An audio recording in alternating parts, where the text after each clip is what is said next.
Hello and welcome to episode 5 of Hey, I did it! Island Decks. I made Yeah, it. you made it. We didn't want to bring you back, but unfortunately there was just too much public demand. There's no one else. We couldn't also fly Ben nobody in. else. That was basically it. We couldn't afford Yeah. to get Ben in. But next time, no, I'm joking. No, I'm joking. Love having you. Desert Island Decks, for those who don't know, is a little series where we challenge each other to pick board games, often board games, sometimes not, based on certain restrictions or scenarios. And last one was quite a bit bloody, wasn't it? It was. It was brutal. But we won't speak of that one. We'll move on to the new one. So I have a situation for you, and I'd like to present it to you now. All right.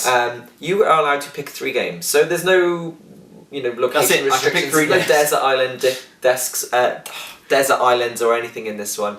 You simply have to choose 3 games. But these are the only 3 games you'll be allowed to play for the rest of your life, and none of them are allowed to share a main mechanic. Ooh. Yeah. I like this. And so in that sense, it's worth pointing out that if you wanted to pick 2 games that involved like dice, that would be fine. But if dice rolling is like the main mechanic of both of them, that would not be allowed. So, what would you pick? I'm going to go Rattus straight away. Okay, tell me about Rattus. I don't know what it is. So Rattus is kind of an area control game. Okay. So great. a bit like Risk, but good. Ooh, I know. Controversial. We've been waiting for that for a long time. If you play games like 8-Minute Empire or 8-Minute Legends, those sort of things where you're moving cubes around a map, essentially it's that with an added plague kind of idea, which is where hidden tokens are put onto the different areas of the map and you turn them over if the plague kind of era comes along and see depending on what happens if things die of the plague in that space. So it's a kind of area control. Area control with an extra element of possibly cubes dying to plague.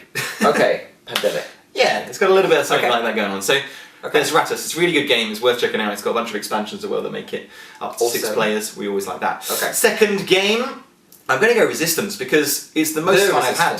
The Resistance, yeah. Okay. I know you're not the biggest fan. Yeah, no, I just think those games often, for me, feel quite unbalanced. Do you not feel like that's an issue with I think Resistance? Of experience I've had with board games, like Resistance is probably one of my earliest and one I still enjoy playing now with like large groups of people. So if you want a game that's like a good sort of 3 to 5 player game, Rattus, a nice good big group game, Resistance all the way. Okay. And then like maybe a smaller game, so I might pick like Agricola or something like that because I think it's a very complex game that grows over time. Smaller game, Agricola. As in Agricola's massive. Smaller player count. That's what I meant. Fine. Well saved. So it's something like that because it's more complexity. It's lots of different ways to play it, and it works well from 2 all the way up. Okay. So there's a nice difference in weight between those games. Yeah, as well. true. So you've actually covered a lot of areas there. Yeah. That actually restriction wasn't so much for you, was it? Yeah, because I just think about my collection and lots of the fun I have with it. They're all games you There's own no co-op already. games in there though, which is maybe a bit of a... Well, I guess Resistance is sort of co-op. In 2 Semi-co-op. Semi-co-op well, in 2 sides. It's more like hidden. It's almost like hidden role. Yeah. Like Yeah, I see what you mean. It's difficult to choose 3, that's for sure. But I think those are the 3 that come to me straight away. I'm going to go for those 3. What about you? Okay, so I've already said this on a previous episode, but Jam Sumo, because that is a good just choice. because it's great. Just like it's the game I keep going back to and keep, want to play, bring it out to the table. Nobody ever questions it. I think I've only had one experience where somebody said, "Nah, that game's not for me." What is wrong with that? They are out of my life. Rightly so. Cut them out. No, the other game I would probably pick just because of the.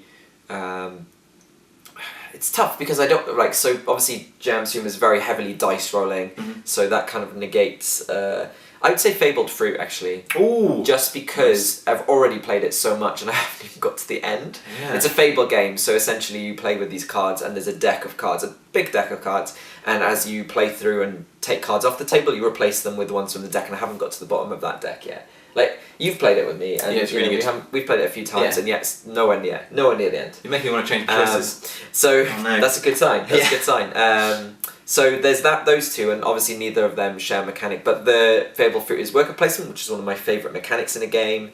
And the last one, I want a game that is like a massive, like hugely playable, like not campaigny game, because that's almost covered with Fable. And I guess that's another reason I can't pick a campaigny style game. Yeah.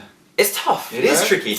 I'm just trying to think of the big games that I like playing. Would you want like a... Because the one you just made me think of is like a living game. Because Yes, that's the one I'm thinking. That's the one. You just twist. You just push me over the edge. I'm going to go with the Arkham Horror, the card game. Ooh, my new favourite.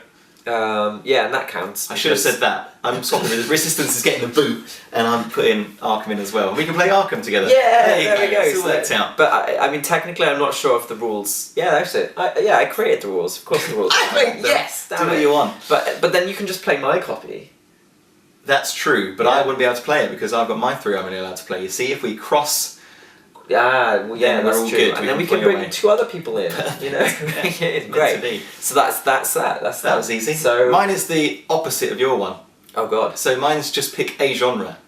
One genre of game that you can play, whether that be forever co-op, and that's it. You can only play one simple, one mechanic very style. Tricky, very tricky. Because I think I know what you're going to say because I know what you're into.